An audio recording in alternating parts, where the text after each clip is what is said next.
तो दोस्तों आज हम फिर से आपके लिए लेकर आए हैं देश दुनिया की सभी ताजा बड़ी खबरें। फटाफट एक एक कर विस्तार से आज आपको बताएंगे, तो वीडियो को अंत तक जरूर देखें। दोस्तों पहली खबर में आपको बता दें कि मौलाना साजिद रशीदी ने राम मंदिर को लेकर किया ऐलान। कहा 100 साल बाद राम मंदिर को तोड़कर मुसलमान फिर से बनाएंगे बाबरी मस्जिद, रोक सके तो रोक ले विश्व हिंदू परिषद और RSS। वहीं आपको बताएंगे दोस्तों की कांग्रेस की भारत जोड़ो यात्रा में शामिल होंगी भाजपा सांसद स्मृति ईरानी, कांग्रेस पार्टी ने भेजा है निमंत्रण। वहीं आपको बताएंगे दोस्तों की ओवैसी ने प्रधानमंत्री मोदी की मां के निधन पर जताई संवेदनाएं, मोदी के साथ खड़े हुए सबसे पहले ओवैसी। वहीं आपको बताएंगे दोस्तों कि दिल्ली में नागरिकता संशोधन कानून को लेकर जहां हुए थे दंगे, वहां से निकलेगी राहुल गांधी की भारत जोड़ो यात्रा, भाजपा के लिए है बड़ा झटका। वहीं आपको बताएंगे दोस्तों कि पाकिस्तान के कंधे पर रखकर बंदूक चला रहा है चीन, LOC पर BSF के लिए चुनौती बने पाकिस्तानी ड्रोन, लगातार भारतीय सेना पर कर रहे हैं हमला। वहीं आपको बताएंगे दोस्तों कि पठान फिल्म के समर्थन में उतरे पूर्व फिल्म निर्माता और सेंसर बोर्ड के चेयरमैन पहलाज नेहलानी, बोले पठान फिल्म में बदलाव करना बेवकूफी। तो दोस्तों सभी खबरों को आपको एक एक कर बताने वाले हैं, वीडियो को लाइक कर चैनल को सब्सक्राइब जरूर कर दे। इसी बीच पर तो दोस्तों अगली खबर की ओर, तो बाबरी मस्जिद को लेकर बोले मौलाना साजिद रशीदी, बोले 100 साल के बाद राम मंदिर पर फिर से मुसलमान बनाएंगे बाबरी मस्जिद, RSS और विश्व हिंदू परिषद को झटका। जब दोस्तों आपको बता दें कि अपने बयानों को लेकर सुर्खियों में रहने वाले ऑल इंडिया इमाम एसोसिएशन के अध्यक्ष मौलाना साजिद रशीदी ने राम मंदिर को लेकर एक बड़ा बयान दिया है। मौलाना साजिद ने कहा कि इस देश की एक हिस्ट्री, एक इतिहास लिखी जाएगी और उस हिस्ट्री की बुनियाद पर हमारी आने वाली नस्लें राम मंदिर को तोड़कर मस्जिद बनाएंगी। एक टीवी चैनल से बात करते हुए मौलाना साजिद ने कहा कि आज मुसलमान खामोश है, लेकिन आने वाले समय में एक हिस्ट्री लिखी जाएगी। 1992 में बाबरी मस्जिद को तोड़ा गया और उसके बाद उस वक्त के प्रधानमंत्री ने जाकर राम मंदिर का शिलान्यास किया, जो संविधान के बिल्कुल विरुद्ध है। मौलाना साजिद रशीदी ने आगे कहा कि हमने एक ऐसी हिस्ट्री को क्रिएट कर दिया है, आज मुसलमान खामोश है, लेकिन 50-100 साल बाद हमारे बेटे, हमारी नस्लें राम मंदिर को तोड़कर बाबरी मस्जिद उस जगह पर बनाएंगे, क्योंकि उस समय मुस्लिम शासक भारत का होगा। उन्होंने कहा है कि प्रधानमंत्री भी मुस्लिम भारत का हो सकता है। तो ये बड़ी अपडेट आई दोस्तों की मौलाना ने ये बड़ा ऐलान किया, जिसके बाद विश्व हिंदू परिषद सहित RSS को बड़ा झटका लगा है।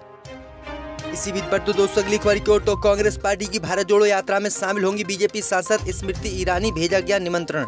जब दोस्तों आपको बता दें ये बड़ी खबर सामने निकल कर आई दोस्तों कि कांग्रेस नेता और उत्तर प्रदेश के पूर्व MLC दीपक सिंह ने गुरुवार को कहा कि उन्होंने अमेठी से भाजपा सांसद स्मृति ईरानी को राज्य में राहुल गांधी के नेतृत्व में चलने वाली भारत जोड़ो यात्रा में शामिल होने के लिए आमंत्रित किया है।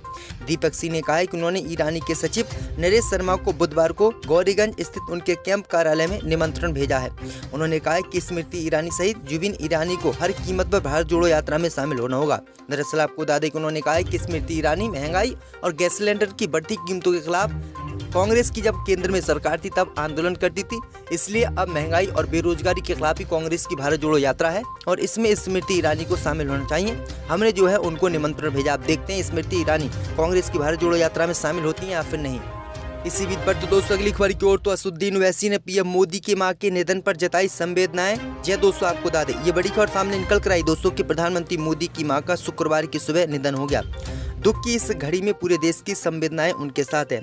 अपनी मां को अंतिम विदाई देने के बाद PM मोदी अपने रूटीन काम काज पर लौट आए, लेकिन उन्हें लगातार संवेदनाएं संदेश मिल रहे हैं। वहीं इसी के साथ उनकी मां हीराबेन श्रद्धांजलि देने का सिलसिला भी लगातार जारी है। बीजेपी और अन्य राजनीतिक दलों के नेता भी लगातार उनको संवेदनाएं दे रहे हैं। इसी बीच असदुद्दीन ओवैसी ने प्रधानमंत्री मोदी की मां जी के निधन पर शोक जताया है। ओवैसी ने ट्वीट करके लिखा कि दुख की घड़ी में मेरी संवेदनाएं प्रधानमंत्री मोदी के साथ हैं। दरअसल आपको बता दें कि असदुद्दीन ओवैसी मोदी के घोर विरोधी माने जाते हैं, लेकिन प्रधानमंत्री मोदी की मां का निधन हुआ तो असदुद्दीन ओवैसी भी प्रधानमंत्री मोदी के साथ खड़े हुए नजर आए। इसी बीच पर तो दोस्तों अगली खबर की ओर, तो पाकिस्तान के कंधे पर बंदूक चला रहा है चीन, LOC पर BSF के लिए चुनौती बने ड्रोन। जब दोस्तों आपको बता दें कि पाकिस्तान सीमा से भेजे जा रहे ड्रोन बड़ी चुनौती भारत के लिए बनते जा रहे हैं। BSF ने विगत 6 माह के अंदर ही पाकिस्तान से लगी पश्चिम सीमा पर 22 ड्रोन गिराने का काम किया है। एंटी ड्रोन तकनीक को ज्यादा पुख्ता करने के लिए इस बार बजट में ज्यादा प्रावधान की भी संभावना है, क्योंकि एजेंसियां मान रही हैं कि ये चुनौती आने वाले साल में बढ़ेगी। दरअसल आपको बता दें कि ये खबर भी सामने निकल कर आई दोस्तों कि पाकिस्तान के कंधे पर रखकर बंदूक चीन चला रहा है और चीन लगातार पाकिस्तान को आगे बढ़ाकर भारतीय सेना को खत्म करना चाहता है और भारतीय सेना पर लगातार हमले भी करवा रहा है। तो ये बड़ी अपडेट आई दोस्तों, क्योंकि चीन बीते ही दिनों अरुणाचल प्रदेश में भी घुस गया था। इसी बीच पर तो दोस्तों अगली खबर की ओर, तो दिल्ली में जहां हुए थे दंगे वहां से निकलेगी राहुल गांधी की भारत जोड़ो यात्रा। जय दोस्तों, आपको बता दें कि कांग्रेस पार्टी के पूर्व राष्ट्रीय अध्यक्ष राहुल गांधी इन दिनों कन्याकुमारी से कश्मीर तक की अपनी भारत जोड़ो यात्रा को लेकर सुर्खियों में रहते हैं। दिल्ली के यमुना बाजार से 3 जनवरी से वह फिर अपनी यात्रा की शुरुआत करने वाले हैं। इस दौरान वह उन इलाकों से भी गुजरेंगे जहां 2020 में नागरिकता संशोधन कानून और CAA को लेकर दंगे हुए थे। वह अपना काफिला लेकर मौजपुर, सीलमपुर और गोकुलपुरी से होकर गुजरेंगे। ये इलाके उत्तर पूर्वी दिल्ली में है। पुलिस रिकॉर्ड के मुताबिक ये इलाके क्राइम को लेकर सुर्खियों में रहते हैं। आपको बता दें कि भारत जोड़ो यात्रा 24 दिसंबर को दिल्ली पहुंची थी। अब तक इस यात्रा ने 2800 किलोमीटर की दूरी तय की है। 9 दिनों के लंबे अंतराल के बाद 3 जनवरी से फिर इसकी शुरुआत होने जा रही है। इसी दिन ये यात्रा लौनी बॉर्डर के रास्ते उत्तर प्रदेश के गाजियाबाद में प्रवेश करेगी। पार्टी के अधिकारियों ने इसकी जानकारी आज दी है। इसी बीच पर तो दोस्तों अगली खबर की ओर तो शाहरुख खान की पठान फिल्म के समर्थन में उतरे पूर्व फिल्म निर्माता और सेंसर बोर्ड के चेयरमैन प्रहलाद निहलानी पठान फिल्म का किया सपोर्ट। जय दोस्तों, आपको बता दें कि शाहरुख खान और दीपिका पादुकोण की फिल्म पठान का जमकर देश में हिंदूवादी संगठनों द्वारा विरोध हो रहा है। विरोध का कारण फिल्म का शीर्षक है। फिल्म के शीर्षक पठान से लोगों को पहले ही आपत्ति थी। उन्हें पठान शीर्षक पसंद नहीं आया। लोगों ने कहा कि पठान शीर्षक ऐसा लगता है कि किसी एक धर्म के लोगों की छवि को साफ करने के लिए रखा गया हो। इसके अलावा फिल्म के गाने बेसरंग रंग में प्रयुक्त भगवा रंग की बिकनी के कारण भी इस फिल्म का विवाद बढ़ा था। लोगों को भगवा रंग की बिकनी से आपत्ति थी, जिसके बाद फिल्म का तमाम दर्शक और साधु संतों ने विरोध किया। हालांकि शाहरुख खान को इन विरोध से कोई असर नहीं पड़ा, लेकिन मेकर्स के लिए मुसीबत तब खड़ी होगी जब सेंसर बोर्ड ने फिल्म और उसके गाने में बदलाव करने को कह दिया। प्रोड्यूसर और सेंसर बोर्ड के पूर्व चेयरमैन प्रहलाद निहलानी मौजूदा सेंसर बोर्ड की इस पहल के बारे में क्या कहते हैं। उन्होंने कहा है कि किसी भी गाने को इस तरह से एडिट करने का आदेश नहीं देना चाहिए। गाने में कोई भी समस्या नहीं है और इसमें बदलाव करने की कोई भी जरूरत नहीं है। सेंसर बोर्ड ने जब पहले इस गाने को पास कर दिया तो अब आखिरकार इसमें बदलाव क्यों किया जा रहा है। तो ये बड़ी अपडेट आई दोस्तों कि शाहरुख खान के समर्थन में सेंसर बोर्ड के पूर्व अध्यक्ष उतर आए हैं। इसी बीच पर तो दोस्तों अगली खबर की ओर तो महाराष्ट्र सरकार के प्रस्ताव पर भड़के कर्नाटक के सीएम मुंबई बोले हम नहीं देंगे 1 इंच भी जमीन। जय दोस्तों, आपको बता दें कि बेलगाम पर महाराष्ट्र सरकार के प्रस्ताव पर कर्नाटक के मुख्यमंत्री बसवराज मुंबई ने ऐतराज जताया है। उन्होंने महाराष्ट्र सरकार के प्रस्ताव पर सवाल उठाए हैं और मामले के सुप्रीम कोर्ट में होने का हवाला दिया है। उन्होंने कहा है कि इन प्रस्तावों को कोई मतलब नहीं है। मुंबई ने कहा है कि हम अपनी 1 इंच भी जमीन नहीं देंगे, हम अपने लोगों की रक्षा करेंगे और महाराष्ट्र सरकार के फैसले की निंदा करते हैं। बता दें कि महाराष्ट्र और कर्नाटक के बीच सीमा विवाद चल रहा है। ये मामला 18 साल से सुप्रीम कोर्ट में पेंडिंग में है।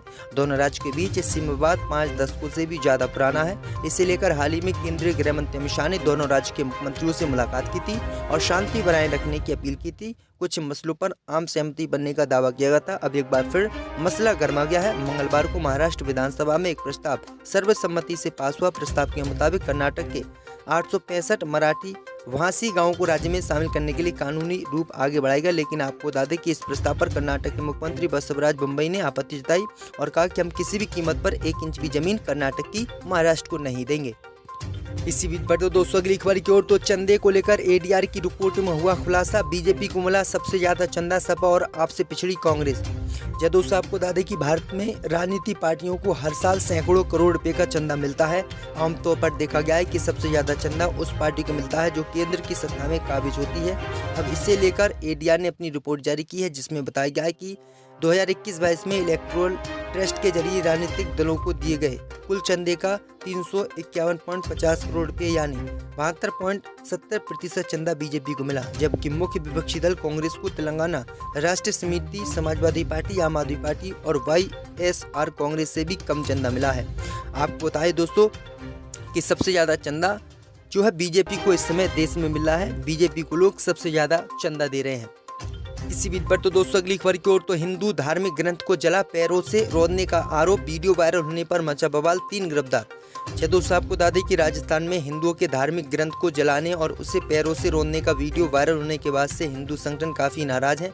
मामले की संवेदनशीलता को देखते हुए ASP नरपत सिंह ने बताया है कि अब तक इस मामले में 3 लोगों को गिरफ्तार किया गया है। न्यूज एजेंसी NI ने SSP के हवाले से बताया कि हिंदू धार्मिक ग्रंथों को जलाए जाने का वीडियो वायरल होने के बाद 3 लोगों को गिरफ्तार किया गया है। 25 दिसंबर को बौद्ध धर्म को मानने वाले लोगों की तरफ से दीक्षा समारोह आयोजित किया गया था। इस समारोह के बाद ये घटना हुई है। इस मामले में केस दर्ज किया गया है और आगे की जांच चल रही है। नाराज हिंदू संगठनों का आरोप है कि बाड़मेर में कुछ दिनों पहले बौद्ध धर्म के लोग जन जागरूकता और दीक्षा समारोह के नाम पर धर्म परिवर्तन करवा रहे थे। जिले के सीमावर्ती वाखासर गांव में ये धर्म परिवर्तन चल रहा था। दावा किया जा रहा है कि करीब 10 लोगों ने हिंदू धर्म छोड़कर बौद्ध धर्म अपना लिया। इन लोगों ने जय भीम के नारे लगाए। इसके बाद हिंदू धार्मिक ग्रंथों को फाड़कर पहले जलाया, फिर अध जले ग्रंथों को पैरों से रौंद दिया। तो ये बड़ी अपडेट आ रही दोस्तों।